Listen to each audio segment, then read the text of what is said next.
اللہم صلی علی محمد وعلی آل محمد۔ آج میں بات کروں گی غیبت کے بارے میں۔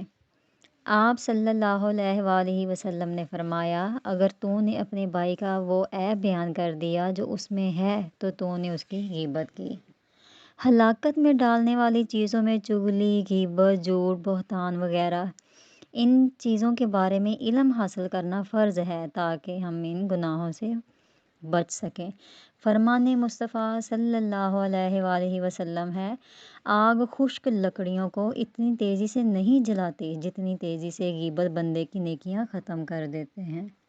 کسی نے سوال کیا کہ غیبت کرنے والے کو جہنم میں کیا کھانا ملے گا؟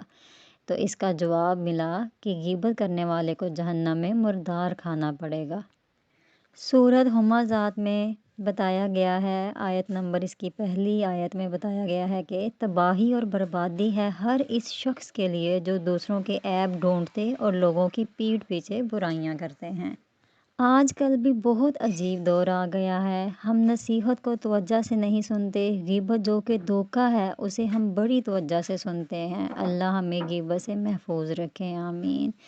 اللہ تعالیٰ قرآن پاک میں فرماتا ہے، سورۃ حجرات آیت نمبر 12 میں فرماتے ہیں کہ ایک دوسرے کی غیبت نہ کرو۔